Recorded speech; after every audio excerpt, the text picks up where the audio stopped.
Good morning, ladies and gentlemen.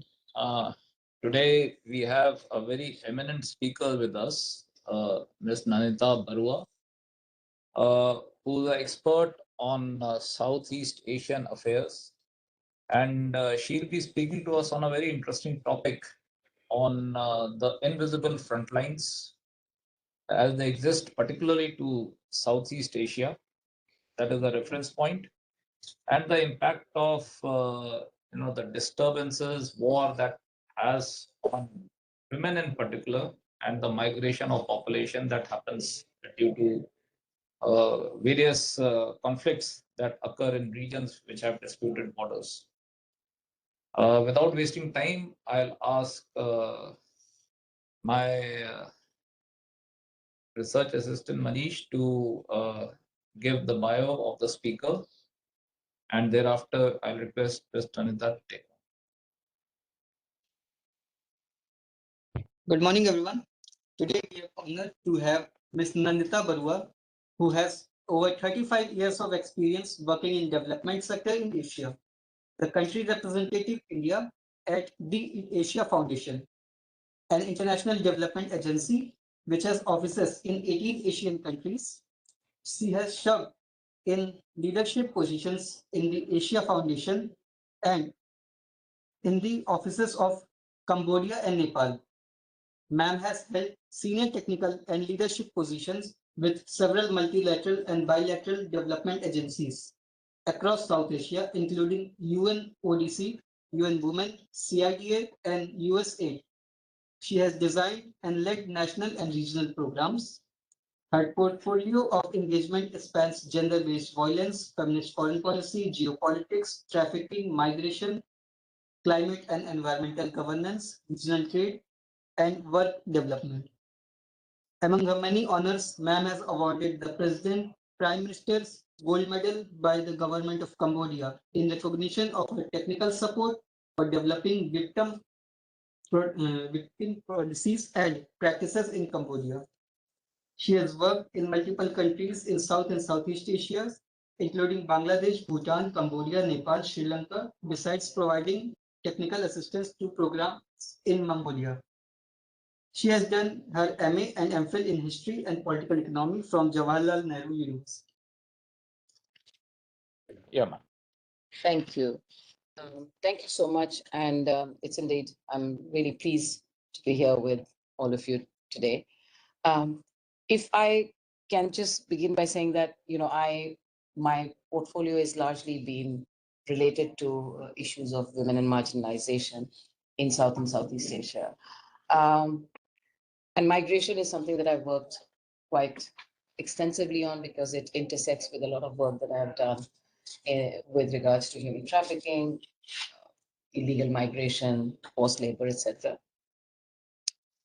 And I have actually had the opportunity, and it's always a tough call to serve in countries which have either emerged from extensive years of conflict, like Cambodia, and Nepal as well, which has seen conflict and also continues currently to be at a level of uncertainty where the political climate is concerned. So I belong to Assam, but I have been brought up largely in Delhi. So studied here. So for me, it's an interesting lens to look at the issues of peace and security or rights of marginalized communities when we look at conflict affected areas, and especially when we're looking at the migration and we're talking about the invisible front line, which is what my topic today is. Okay, so I think migration patterns it's interesting because when we look at people moving, they move for a variety of reasons, right? And they use a number of ways to move. Most of us, when those of us who are sitting in the room, we have moved from one country to another on work, on leisure. And I think we usually take a set mode, right? We find somebody who buys us a ticket, we go to a visa. But when we're looking at largely more marginalized communities or people with less resources, they tend to look for whatever systems that they can lay their hands on to move. They utilize different networks, they look at whatever opportunities are there, sometimes legal and sometimes not so legal. and sometimes also forced. I'll just give you a quick example. I was going to Cyprus recently, and I was on the plane, and I saw a lot of young Indian boys and girls. And I was intrigued by the fact that why so many young people were moving to Cyprus, because I didn't think Cyprus was a destination where young people of a particular type would go. It's also a very expensive destination. So I started talking and found out a lot of them apparently were going to study. And when I started probing, because I then get very intrigued, I realized that a lot of them didn't even speak English very well. Majority of them were from Punjab. There were some from Haryana. Quite a few of them actually had IT, some kind of a digital work experience, data entry, you call it, some coding, basic. And so then I asked, what are you going to do in Cyprus? What are you studying? I got all kinds of things. मैं media करने जा रहा हूँ. I'm going to do marketing. And then I think one person got a little honest and he said, आप तो जानते ही हैं, you know what it is. And so then you realize as you probe that there's a whole number of people, even from this country, which is not really, we are prosperous, we are doing well, better than most of the world, at least at this point. There are people still taking chances on what they believe might be a better life, and they're taking a chance because clearly they've just registered in some academic institution or going there. Education just is becoming a means to get that visa and pay the money. It's not necessarily what in reality they're planning to do. A few of them said they would in a year or two look for better opportunities. Reached Cyprus, started probing a bit more, though I was on a vacation, but I was like, this is too intriguing. Found out that it becomes an easy route to move to Europe, Italy, and all the other places. Right? And there were girls and boys both.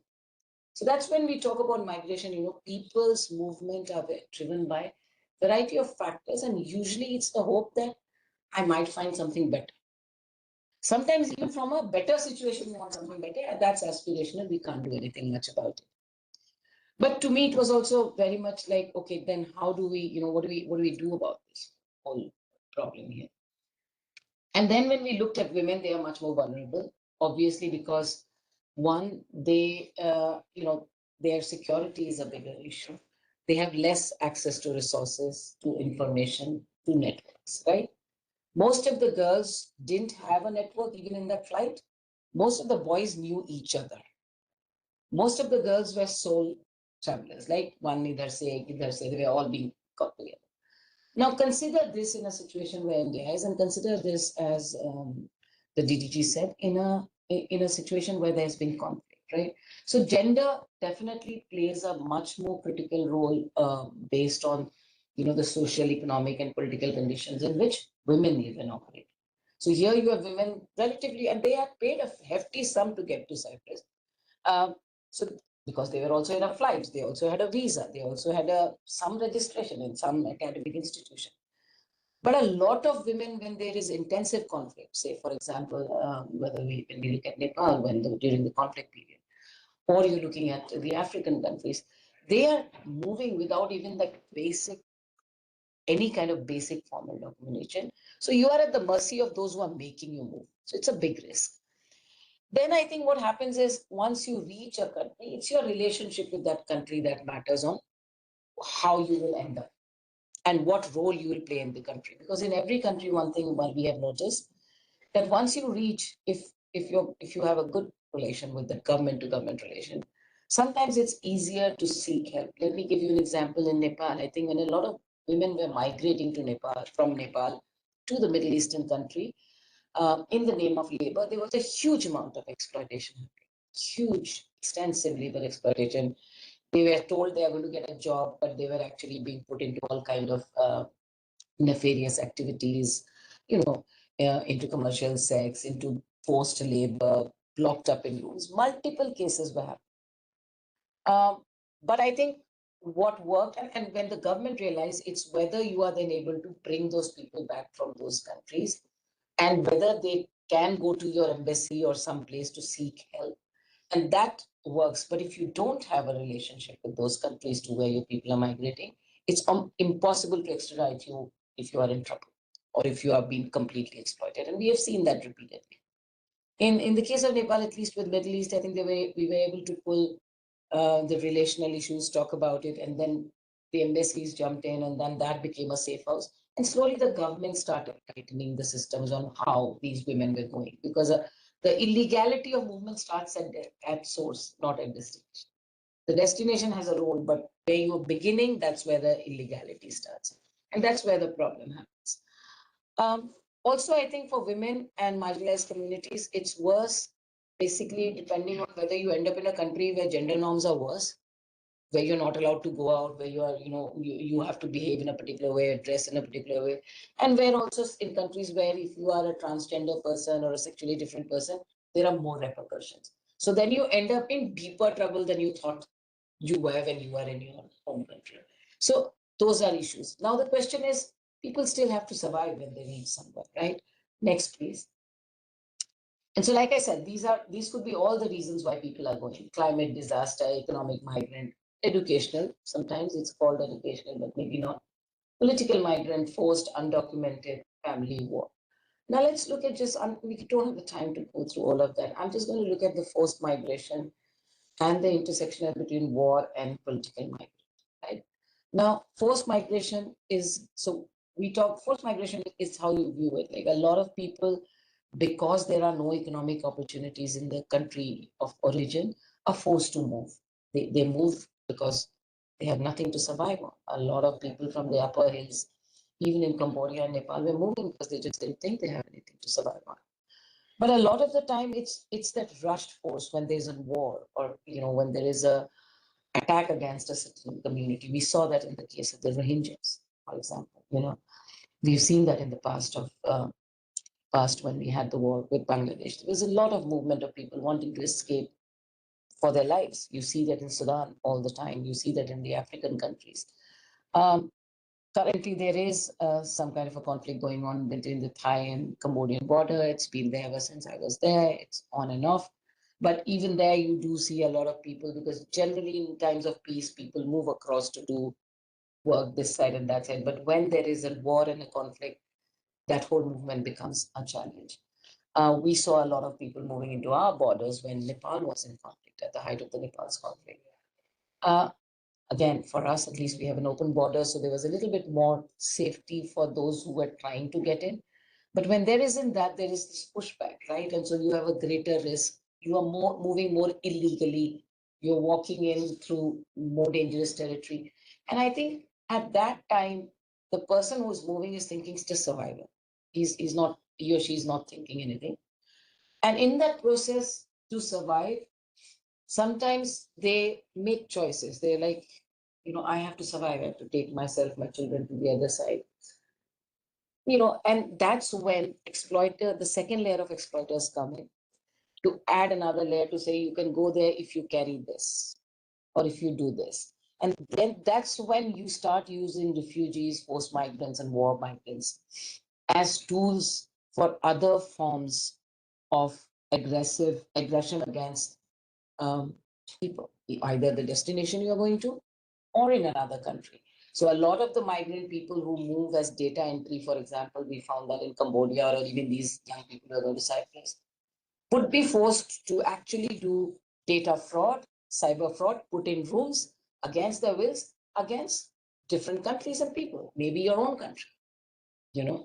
Uh, we had we had close to 360 people taken away from Cambodia itself, and more recently from the Myanmar border, who had moved in. A lot of them were younger people who were moving, hoping for a better job, for a variety of reasons. And then that vulnerability is utilized by the second layer of people who are waiting to prey on these kind of forced political migrants, in the hope that they can give them a better life, and saying, okay, you do this for 3 years, 2 years, 1 year, I'll let you. Arms, drugs, a lot of cases of women trafficking from Nepal to India, when they were stopped at the border in Gorakhpur, Sanoli. These women were being forced to carry drugs. They were just said, udhar jaake you give it, and this will cover your cost for your transportation. Happens all the time. So I think migration, when it is done under circumstances of duress and pressure, creates a lot more vulnerability for the migrant. It gives an opportunity for those who want to prey on the migrants to actually say that, okay, these people are vulnerable. Let's try and utilize them for other activities, whether it's for terrorism, for drug smuggling, for arms smuggling, any other form of thing. So I think when we look at migration, therefore, it becomes important to identify the individual based on the causality of that movement. Can we go to the next slide, please? So, like I said, the reason of migration becomes important when you have to deal with migration. The profile of the migrant, and in this case, the profile of the migrant woman. The profiling becomes a critical area of both safeguarding the individual and safeguarding the borders and the territories. Unless you profile, you will not know what all they can lead to. And then this nature of social and economic engagement. Once you reach a destination, what is it that you're doing to survive? What's your nature of social and economic engagement in the destination country? Are you in some legitimate work? Are you doing some decent work? Or have you entered the underbelly of that country and become a part of a much larger nefarious criminal or extra legal enterprise, right? The social networks that they use in the country of destination becomes important. Who got them there? What is their network? A lot of young girls, I realize, even when I was talking about the Cyprus story, are actually in Limassol, and Limassol apparently has I hadn't really visited Limassol, so it was new for me. Has a lot of bars, pubs, casinos, kind of thing, and it's coming up. It's booming like crazy. There's Russian money, there's Middle Eastern money, there's Chinese money in Limassol. They're trying to build it up as a data center. Cyprus being a small country is also offering citizenship for investments or permanent residencies for investments. And a lot of these girls actually who pretend or who are made to believe that they are going on education or know that they are not necessarily going on education end up in these kind of working environment which are not safe. And those environments also become a breeding ground for other forms of challenges of, additional threats.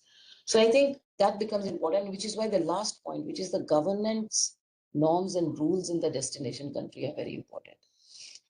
So when we are dealing with another country's this thing, we need to say, well, what's the governance rule in that country? Are there rights? Will I be able to come out? Do they care about what refugees and migrants are doing in their soil for other countries or even for their own country? And sometimes that gets compromised hugely. So any country where general governance is low becomes a prime ground for illegal migrants. Where general governance is strong, then I think people know that at some point you will be caught, found, deported. There is a system of monitoring you, finding you. In other countries where probably they don't necessarily care so much, it becomes a challenge. It's also very interesting that in many of the countries in the Middle East, where they have very strong governance on certain things, exploitation still happens of migrant people within closed doors. So then, how does the country's governance relate to a non-citizen is the other issue. Do they have enough protections for non-citizens vis-a-vis their own citizens? And if there is any inequality in that, that migration journey is not going to go well. It is absolutely, in however you go, white collar, blue collar, doesn't really matter. So I think when we talk about migration, we were recently saying that after coming back, as we got in touch with some of our other colleagues from the UN. It's like the level of awareness that you want to give young people when they are wanting to move is very critical. All of these things need to be very well thought, and war makes all of this worse. I'm giving the example of people from our country going or coming into our country, which has a fairly strong governance on both sides. But imagine when there are people going in countries where governance is almost non-existent or governance is very one-sided towards a certain level of citizenship. It doesn't encompass those who are not necessarily legitimate citizens, or even if you are a legitimate migrant. If you're not a citizen, there is a disparity in how you're going to be treated. And that becomes a challenge for most countries in looking at it. I also feel that for women, it's a double burden, right? A lot of women who we know who have moved just can't think of going back. There is the stigma, the discrimination. Many women who would legitimately move to India for work from Nepal in the early days, in the 90s and 2000, of course, things have changed drastically now, was automatically assumed in the village. If she's gone to India, she's gone as a for sex. Because there were major raids and a lot of young girls were, caught from the GB roads, brothels in Bombay and all. And there was suddenly a belief that all of the women are going to India only for a certain kind of work. Of course, that perception has greatly changed now, but it takes time, right? And so it puts the fear of not wanting to go back. Sometimes I think they fear for their lives. They're in a situation of war. They have already been violated. They have faced persecution. They've probably lost family members. Maybe the male members are no longer there. There is no way you can push these women back. And they will do anything to stay on. And then they become also prime targets. Therefore, the protection norms in the country of destination also becomes important in profiling the migrant, saying, here's the migrant, here is a high risk, here is a low risk. What are we going to do about moving them back or providing them the safety they require so that they can start life? I feel that, and this is probably much larger. I mean, today Europe, of course, is struggling with a huge crisis of the number of refugees they have let in, with all the wars that have gone on around the world. I think countries do sometimes, I guess it's important to be humanitarian and feel that you can support people, but you also have to understand how that may disrupt the fabric of your own country and the citizens. And sometimes it can be too late by the time you realize that it has disrupted the fabric and citizenry of your own country. Even in a very smaller situation, when within our own countries we find that sometimes there is pushback against movement of people from one state to the other state because there's sudden feeling that, this is all going to disrupt what we represent and we look like. Imagine that at a national level, when it's not even your people from your own country, it's from another country, people coming in. So I think most of the world, I guess, today is struggling with finding the right solution to dealing with migration, right? How do you address this issue in a way that's both humane, but also addresses security issues, protection, doesn't undermine, your own status in the overall scheme of safety and security for the larger citizenry, and also doesn't become a breeding ground for criminality, which affects the whole world. It's not just about one country. When you had all these young people taken to Cambodia and Myanmar to run data centers, which are all literate Indians, they weren't thinking that they are getting into a job where they have to defraud the whole world. That was not their intent. But they were forced and ended up doing that. I mean, in one of the places when I was reading it in Cambodia, it used to be very close to where I used to live in Cambodia, a massive mega hotel, which was turned into this data center or an operating hub, a cyber operating hub, where hundreds of people were put to basically do hacking, personal fraud, banking fraud, all of that. And I think at one point we extracted about 160 of them from there and many more after that.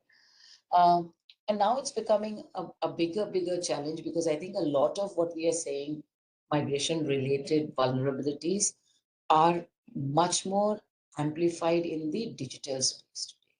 It's very easy, and especially places where you do have somewhat digitally literate people, it becomes a bigger challenge. But I still feel that I think the larger challenge for women, I think, when we look at women, is that they're not really so much in this ring. They are more in the last ring of vulnerable migrants, largely, largely. And therefore, the exploitation that they can personally endure, but can also the way they can be exploited to impact negatively the agenda of certain, aggressive groups, is much higher. It becomes much more riskier. And sometimes I think it's also a mindset. We see a woman, she flows under the radar. we tend to think that, oh, aurat hai, so it's that vulnerability and that mindset that the trafficker or the exploiter is using when it's dealing with women in that. Can I have the next slide?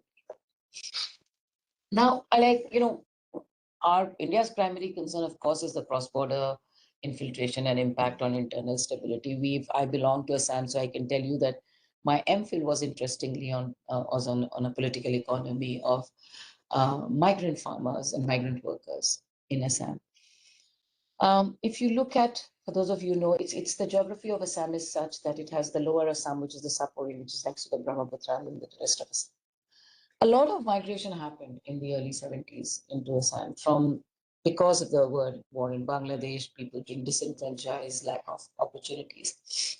And it was much more easier for that set of people to start occupying the land in the lower banks, which was highly flood prone, and cultivating it, right? Because they know how to cultivate in floods. And frankly, Assamese, and I'm an Assamese, I can tell you, poverty is a very relative term for us. Most Assamese don't really, they're not on the street kind of poverty. They have a house, the land is fertile, they have a small hut, they can grow their kathal and their tamul and their coconuts. And, it's not like they're going to put in a lot of effort, even though you know that the Sapuri land is extremely fertile. You're not going to go there to till, because why bother? I have a decent piece of land at home. I'm going to stay happy with that. So that land just got taken over by a whole lot of people who had come in and they would retreat during the floods because they knew for them survival was more important. They would come back when the flood receded, the land was fertile, they would crop and they would grow up very, very good crop with the silt in there, right? So obviously that pattern leads to certain level of settlement, economic growth, and then movement. And then the question then becomes, what did we do with that diaspora who were in our country? Did we have a policy towards them? Did we look at, it's also saying, did we have something to say, okay, fine, they are from there, can we just document them and, use them in a way, let them continue as just an economic group working? But no, that I think when that doesn't happen, then the fabric gets disrupted because then the movement becomes much larger than what you can control. And then again, the profiling and origin becomes important, right? The initial lot who came were very unfortunate people. They came because they needed that kind of a stability, and and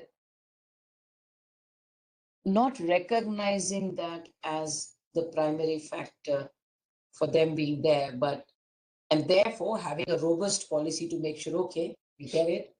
This is how we are going to have a policy to ensure that while they're doing their economic livelihood, there is still some checks and balance on what can happen. We just, I think, somewhere said, okay, fine, it's all right, let them be. And it probably became more easy for certain groups to say, by just ignoring the status of their movement, it becomes easier to see how you can then engage those people in things that are related to probably not necessarily the most legitimate work, right? So what did you do? They didn't have any access to education. They had no documentation. Their children didn't go to school. When you don't go to school, you don't have access to education. You will end up doing things which are not necessarily the most legal, right? And then the network grows back and forth. In the country from where they originated, there are nefarious people on both sides of the border. Recognize that they can utilize these groups for other activities beyond what they're legitimately trying to do to survive, and pick up from within that. So then you had the major Assam movement, which happened, which some of you might be aware of. We grew up during those times. There was a lot of bloodshed, a lot of stuff. It's still not stable, right? We are seeing much more stability today, but not dealing with that initial influx in a well-documented manner and having a policy has created a legacy of disruption. Legacy. The same would apply for any other country. Today, we are trying to actually address it much more robustly with certain policies and systems. But when the backlog is so big, it becomes a much larger challenge. Even the ASU Accord was not necessarily implemented in the way it should have been. So we've lost, so my thing is that people will migrate. Sealing your border is not going to help, but having a policy, while we are not signatory to the 1951 UN Convention, but it is important for us, to have a legal framework to distinguish genuine migrants, refugees, migrants from who are necessary, who have come in, and have some lawful actionable process in place. It's not like suddenly what's happening in one of the large global north country where they are saying no this visa, deport everybody. That's not going to work, right? And it's not going to facilitate. But having a long-term vision becomes important. And we agree that the right to life and equality apply to all within the country, but they do not guarantee that that right to refugee will remain unconditional. That's the important part. Everybody who is in your country has the right to equality, right to life, but it's not an unconditional right. There are expectations. Like you and me as a citizen, the government has expectations. They'll bring us to book if we. Similarly, even if you're a non-citizen, it can't be an unconditional right. So where do we bring those? There needs to be more talk on what are those humane policies, what are those right-based but yet legal policies in which you deal with people who are inside your border for variety of reasons, right? And documenting them well becomes important. Um, and I think for us, we engage with a lot of multilateral, bilateral, bilateral, everything. But I think having a comprehensive law and balancing the humanitarian duties with national security is a critical ask that we have today for not just for India, but any country where migration is. And I think Europe is also realizing that very fast. Can we go to the next slide? Um, I feel that South Asia as a region, because we've started with that, we are a region, South Asia. I mean, South Asia has been in conflict. We have Afghanistan on one side, Myanmar, Pakistan, Nepal, Bangladesh, Sri Lanka, and of course, even within our territories, we do have certain areas where there's conflict. But I think it becomes important to therefore look at all of this with a singular lens of rights, duties, and security. That is an important framework. You know, what are individuals' rights? But at the same time, with rights comes duties. And how do you balance rights and duties with the larger security that you need for people within the border and also outside? So I feel that to be able to deal with that, with this needs between the diplomatic consideration, I think at least from my perspective, I feel India can play really a key role today because I think we are testing a lot of systems in our own country. I think it's becoming important for us to create that as a larger global narrative. What is, of course, at stake is how India would respond to the inflows of refugees. Um, you know, also through a moral and strategic narrative. You know, you need to have both. You need to have a moral lens, but you also need to have a strategic lens on what that narrative is going to be. And especially because we have a very polarized world today, right? Now, suddenly everybody is realizing there are too many people from other countries outside in my countries, and there is an aggression because there is no, the governance has not provided a solution or a system. Public is acting with aggression. So they will shoot somebody who looks like a Sikh in one country, or they'll shoot somebody who looks like an Arab or a Muslim in another country. They'll hit out at somebody who looks like a Jew in another country. We've seen that recently in Bondi, in Australia. And unfortunately, migrants in general are getting a bad name. I mean, it's not like migrants have not contributed to the growth of countries. They have. But with what has happened because of lack of that distinction, you're getting a negative name. I mean, all of America, let's just face it. You know, large part of UK today is dependent on migrants. My daughter herself is a migrant in UK, has been there for many years, works and lives, pays taxes. Now, but at the same time, they are also seeing this large influx of people who are somewhat under the radar, not necessarily integrated, don't necessarily have a documented status. That's creating backlash. If you don't have governance in place to do this, which is both moral, ethical, but at the same time definitely gives security and rights, you're going to discredit the entire process of four people. The world cannot succeed without people moving, but the movement has to be managed in a way that it is beneficial for the individual and protects his and her right, but also beneficial for the state or the nation where the individual is going, you know, and that it doesn't become a playing ground for nefarious extra legal group, which is what is happening with large part of the nation. It's become a playground for people with ulterior motives, whether to spread terrorism, drugs, sex work, trafficking, you name it. And I think embracing the responsibility, I guess, for a regional country, which India is today, the major emerging leader.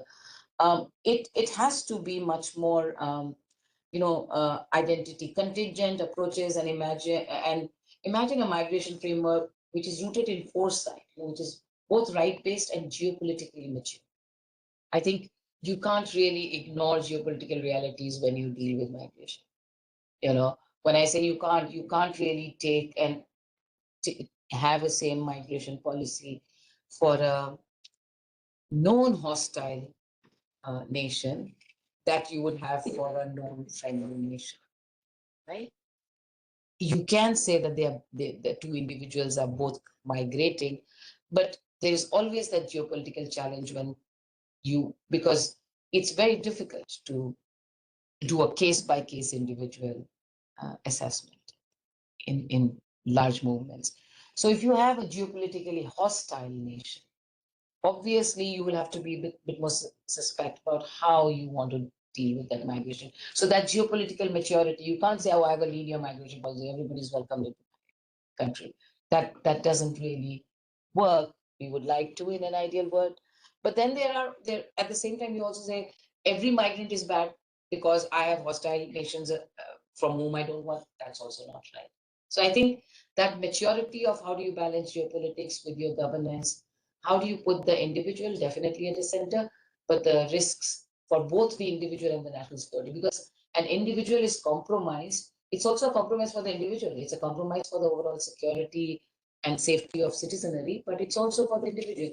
So while you put that at the center, I think the larger issue is is uh, is uh, is the kind of migration policies that you are adopting, movement policies for women and for men, uh, not really adding to the social and economic growth, but actually adding more to creating a larger disruption in the global safety issues. I think that becomes primary when we look at that. So I don't know that I think if I don't have time, I'm happy to stop here and then we can have Q&A. Yeah. Thank you. Some of that. Thank you so much.